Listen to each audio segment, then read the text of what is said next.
Palumbo, and today is Tuesday, July 10th, 2018. And let's find out what's going on in the world of bodybuilding and fitness. There's always something about the summertime that makes people start to get that itch to start getting back in shape again. And rumor has it that Frank McGrath might be starting to get that itch again as well. The longtime veteran has been starting to generate some buzz on social media lately about a potential comeback to the stage, which would mark the first time in almost 3 years that we saw the man with some of the craziest forearms of all time make an appearance at an official IFBB Pro League event. At this point in his career, for McGrath to get back out there is really more of a mental and spiritual exercise than it would be anything else. That being said, if there's any truth to the rumor, I'm sure all his legions of fans would love to see him get that first call out as he battles it out with the best in the business.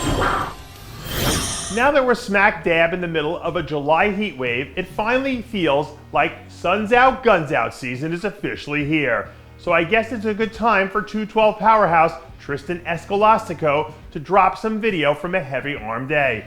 The former North American champ released a few clips over the weekend to show off some of the progress he's made on his extended off season, which seems to be getting along just fine as far as I can tell. The last time we saw Escolastico on a pro stage, he was rocking the house with his top 10 effort on the New York Pro stage last year. So if he can make a few key touch-ups and come back with some added muscle to his frame, here's a guy who could certainly surprise a lot of people if he shows up at his all-time best. We're right at that point in the schedule now where there's room for a new breakout star to come in and take this midsummer stretch by storm. And if I were in the market for some hot new bikini prospect to get behind, I think I might have to take a hard look at rookie standout Jennifer Dorie. A little more than a month after she took the Toronto Pro by storm with her scorching third-place finish, the former Canadian national champ still isn't showing any signs of slowing down. In the clips we've seen from the Dory camp over the last few weeks, it looks like she's done her due diligence to keep things within striking distance.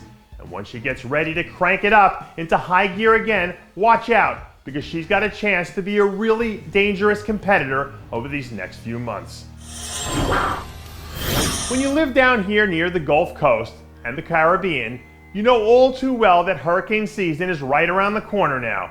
But come this time next month, Tampa, Florida might already be dealing with the aftermath of a storm that's about to roll through the figure division that goes by the name Natalia Soltero.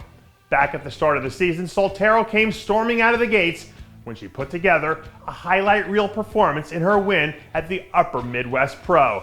And after taking a few weeks off to recalibrate the machine, she's almost ready to open up another can of whoop ass on the figure division out in Tampa. Soltero is one of those athletes who's good enough to hold her own against anyone in the division when she's at her all-time best. And if she shows up at 100%, I have a hard time believing that she won't find a way to put herself in contention to compete for the win. Confidence is one of those things that as an athlete, you either have it or you don't. And it doesn't take a rocket scientist to figure out that 212 powerhouse Dwayne Quamina's got a whole lot of confidence right now. The second-year man is heading into this year's Olympia, spitting out some old-school playground-style trash talk. And as far as I can tell, it looks like he's putting in the work to back it up. I'll say this, when you look back at how good he was in the win at the Phoenix Pro last year, you cannot give this guy a puncher's chance to come into the Olympia and make some noise. And if he actually shows up and makes good on his word, I think all of a sudden we're looking at a guy who's a whole lot more intriguing moving forward into this new post-Flex Lewis 212 Olympia era. And that does it for yet another edition of Muscle in the Morning. I'm Dave Palumbo, reminding you to always be true to your passions. And make sure to follow us on Facebook, Twitter, and Instagram.